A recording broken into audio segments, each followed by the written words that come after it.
Well, hello everyone. So in today's lecture, we are to study this topic, projectile motion. I'm sure a lot of you are struggling with the concepts, the equations and the underlying problems as far as this topic is concerned. But after this session, I'm sure you should be able to deal with this topic with a much greater amount of ease. So where are we beginning from? Let's look at this particular scenario.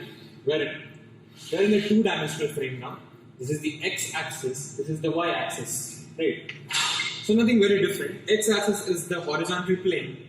So you're standing right now. Look at the ground. Imagine x-axis as your horizontal plane and y-axis as your vertical plane, right?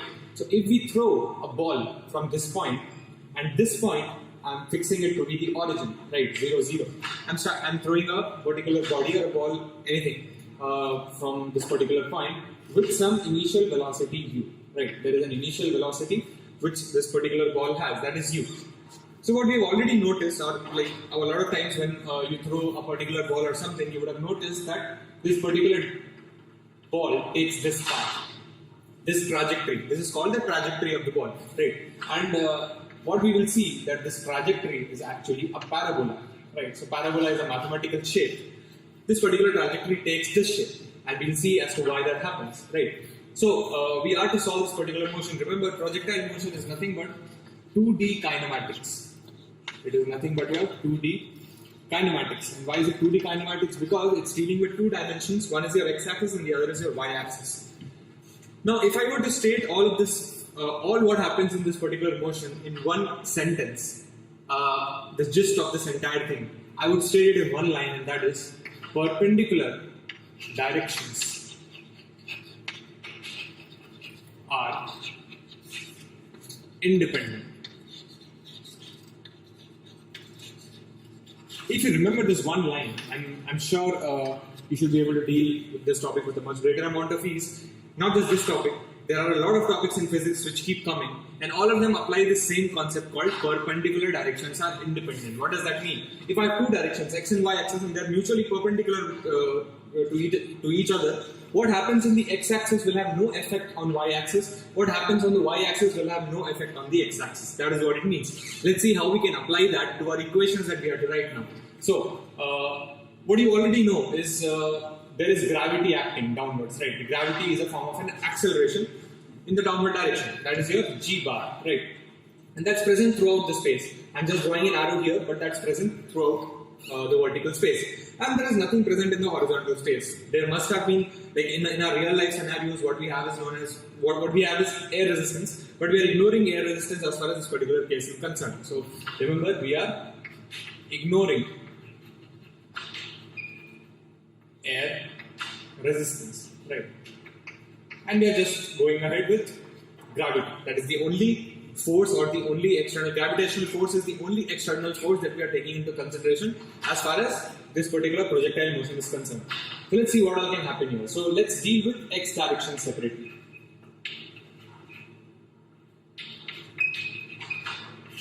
So to deal with x direction, this initial velocity vector, it's a vector, it has to be split in its x and y direction. So how do we split a vector? You have a velocity vector, so let's say it is making an angle theta with the horizontal. This is your vector, u bar, it's making an angle theta with the horizontal. So this is the ux, or the x directions component, and this is the uy, or the y directions component. How do you get ux and uy? Basically sine theta is nothing but your uy divided by u, and cos theta is nothing but your ux divided by u. It's not ui bar, it's u bar. So what you need is ux bar. So ux bar is nothing but u bar cos theta, right? Or what I can say is it's nothing but u cos theta I cap. I can split u bar as u I cap, right? Because I cap is the unit vector along the x-axis and j cap is the unit vector along the y-axis. If I multiply the magnitude with the unit vector, I'll get the vector in that direction, right? So u cos theta I cap is my x direction's velocity. Now let's say that the body was present here at this point, which is denoted by xy. So just the way you have a 0, 0 here, this point is having the coordinates xy. And let's say it took a time t. It took a time t to reach this xy. At t equal to 0, it was here. and after a time t, it has reached xy. Our job in this particular scenario is to only get the relation of xy with respect to t, right? Or in fact, because we want a trajectory, we need the relation of y with respect to x, and for that we'll make use of this parameter called time, right? Let's see how we can do that. So how do you get the x coordinate? X coordinate is nothing but how far it has gone horizontally. Now imagine horizontal motion. What all is happening here? There is a ux velocity. Is there any acceleration in the horizontal direction? No. I've already told you, ignore air resistance. There is only a velocity in the horizontal direction, and in a time t, this ux is taking it forward, right? So it is nothing but speed equal to distance by time. Just that formula. Speed equal to distance by time. So what is my distance here? My distance in the horizontal is nothing but the x, which is basically the x coordinate. And what is my time here? It's t. And what is my speed here? Speed is nothing but ux, right? ux mod, which is nothing but u cos theta, right? So it is nothing but u cos theta. So from here I can get what x is. X is u cos theta into t, right? So I've got the x relation with respect to time. So remember, all of this is the x directions motion that is completely independent of what will happen in y, because perpendicular directions are independent. So let's look at y directions motion now. So we will now look at y direction. So yeah, in y direction, let's see what all is happening. You have a uy velocity, initial velocity upwards. You have a gravity which is decelerating this uy. This uy was huge in the beginning, and as the time progresses, gravity will make sure that this ui decreases, because gravity is the acceleration here, which is in the downward direction, and this is the velocity, right? So acceleration is opposing velocity, so ui will keep decreasing. That's why it will keep going up, but at a certain point, it won't be able to go up further, because ui at this point, at the topmost point here, ui will become 0, right? So let's see what we can do here. So ui is what you have, g is what you have. So which equation of motion will you use here? If you need what you know is it is at a height y, right? So you know the vertical displacement, you know the displacement, you know the velocity, you know g, you know time. Which equation of motion will you use to relate them? Well, it's the second equation of motion, right? So distance, which is displacement, basically y, and because y is in the upward direction, so I'll put a y plus, right? Or a plus y rather, not a y plus y, is equals to plus uy into t, because uy is upwards positive, right? Plus half. What is that acceleration? Acceleration is downwards, g, right? So you use a minus g into t square. Don't get confused with this equation. It's coming from the second equation of motion, right? Wherein you know the acceleration, you know the initial velocity, and you know the displacement, you know the time as well, right? So this is what will relate to. So from here you can get y is equals to uy, and your uy is nothing but, you can get from here, from this particular equation, uy is u sine theta, right? If I just need the magnitude, it's uy equal to u sine theta. If I need it in the vectorial form, uy bar is equals to u bar into sine theta, right? So this is u sine theta into t. I can remove this plus now, it's minus half g t square. So you know x with respect to time, you know y with respect to time, right? You know x coordinates relation with time, you know y coordinates relation with time.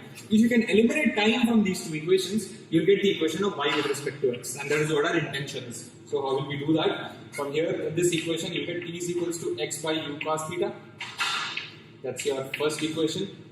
This first equation you'll put in the second equation.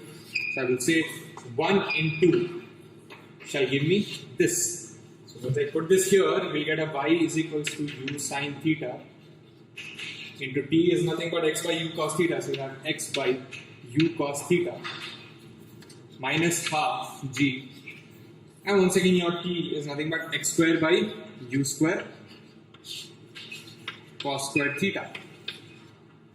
So from here what I can do is I can cancel out this u, so I'll get a y is equals to tan theta into x minus half g by u square. See, cos square theta can go up and I can write it as secant square theta into x square. This is the equation of y with respect to x, right?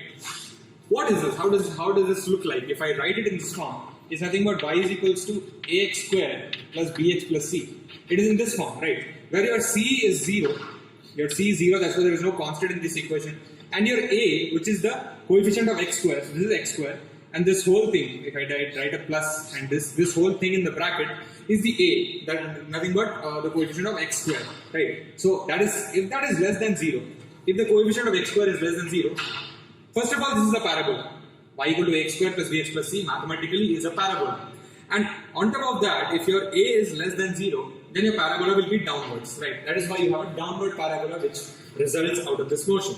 What are a few other things that we can see as far as a few other formulas which are useful from this particular topic? How do you get the maximum height?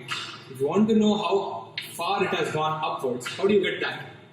Well, so what you can do here is in this particular equation, or rather you can just use the third equation of motion in the y direction, right? So if you use the third equation of motion, it's nothing but v square minus u square is equals to 2as, something like that, right? So v square is the final velocity, so final y velocity here will be 0. Final y velocity here will be 0. So vy, which is your final y velocity, square,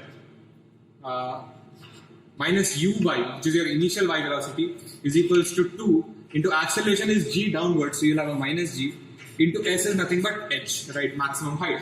So how will you get that? So uy, this is uy by the way, this is, sorry, vy, so it is 0 minus ui square is nothing but, you have a ui here, u square sine square theta, you have u square sine square theta is equals to minus 2gh. So from here you can get h, and that is nothing but u square sine square theta by 2g. This is the formula for maximum height that's attained by this particular projectile motion. And how do you get this? This is called as the range. Like if you start from 0, 0, the point where this projectile lands, the coordinates of that will be r comma 0, right? Where your r is nothing but the range of the projectile motion, not the maximum horizontal displacement covered by this particular motion. How will you get that? Well, in this particular equation, if you put y equal to 0, there are two instances, this is the whole path, right? There are 2 points where your y is 0. One is your initial and one is your final. Because these are the points on the x-axis, so here is where your y is 0. So if you put x equal to 0 here, you'll get 2 roots for y, right? 2 solutions for y. Sorry, if you put y equal to 0, you'll get 2 solutions for x. One is x equal to 0, that is this, and the other is x equal to r. So if we need r, what we'll do is we'll put y equal to 0 here. So if you put y equal to 0, you'll get tan theta into x minus half g secant square theta by u square x square is equal to 0, right? So if I remove the root x equal to 0, because I already know that I don't need that, I need x equal to r, so I'll remove x, right? So the second root that I'll get, that is x equals to u square sine 2 theta by g. Solve it, we'll get that. Basically, just take tan theta right side, secant square theta here in the denominator, it will cancel, and the final solution that you will get is, or let me actually solve it for you. You'll have x equals to, if you send tan theta that side, minus 2 tan theta into u square divided by, in fact the minus will get cancelled once tan theta goes there. So you'll have 2 u square tan theta divided by g secant square theta, right? So tan theta is nothing but sine theta by cos theta, right? Secant square theta is cos square theta upwards. Cos square theta and cos theta will get cancelled. You will have 2 sine theta cos theta in the numerator, which is your sine q theta, right? So u square sine theta by g, just solve it, you'll get it. So this is my x, but this x is nothing but r, right? So range, this horizontal maximum displacement, the formula for that is nothing but u square sine 2 theta. This is not sine square theta, it's sine 2 theta divided by g. That's your range. And if you want to know for how long was it in the air or the time of flight, that means from here to here, how much time did it take, right? If you want to know that, then what will you do? In this equation, you just put x equal to r. If you put x equal to r, you get the maximum time, which is the time of flight. So once you put the time of flight here, you'll get the formula for time of flight as 2u sine theta divided by g. Just put it and verify. So these are the 3 important formulas and this underlying concept that perpendicular directions are independent. With this, we complete all the subtopics that were a part of this particular topic called projectile motion. I hope you found the session informative. Thanks for watching.